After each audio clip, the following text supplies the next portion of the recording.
Exercise 308 Part 1.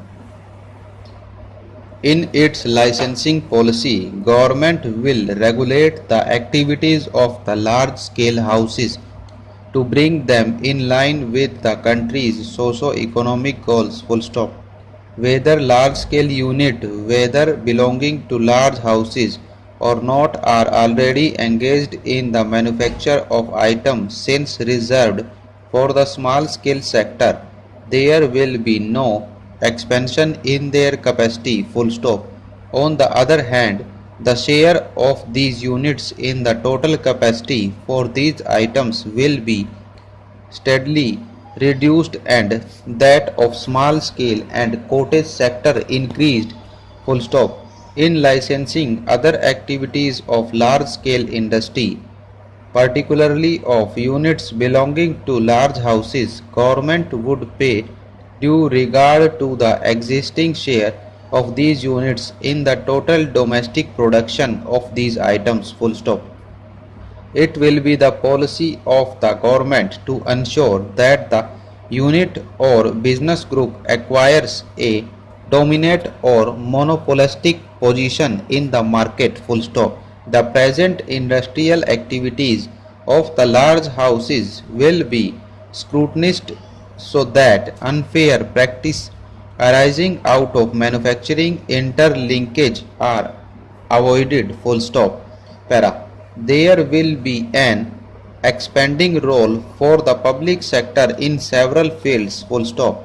Not only will it be the producer of important and strategic goods of basic nature, but it will also be used effectively as a stabilizing force for maintaining essential supplies for the consumer. Full stop.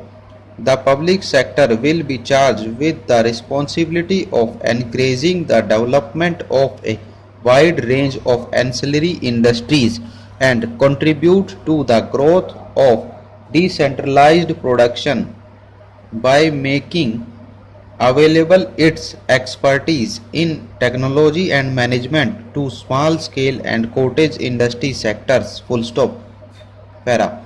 The government would also like to clarify its policy regulating regarding foreign investment and foreign companies in India's industrial development. Full stop.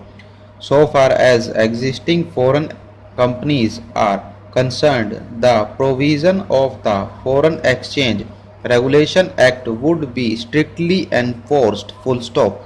After the process of dilution under this act has been completed, companies with the direct non-resident investment non exceeding 40% will be treated on par with Indian companies except in case specifically noted, and their future expansion will be guided by the same principle as those applicable to Indian companies. Full stop. Para. The creation of a strong and diversified industrial economy does not mean that the country should not and need not participate in the international trade both as export and importers of industrial goods. In fact, exporter, the favorable changes that have taken place in our foreign exchange situation and the process. Full stop. That we have made in the industrial field should now enable us to selectively dispense with the important quart and quantitative restrictions while retaining the protection give through tariff. Full stop. Para. The government attached great importance to balanced regional development of the entire country, so the disparities in levels of development between different foreigns and regions progressively reduced. Full stop. The government have decided that no more license should be used to new industrial units in metropolitan cities having a pollution population of more than 1 million and urban areas with a population of more than 51 lakhs as per the 1971 census. Full stop.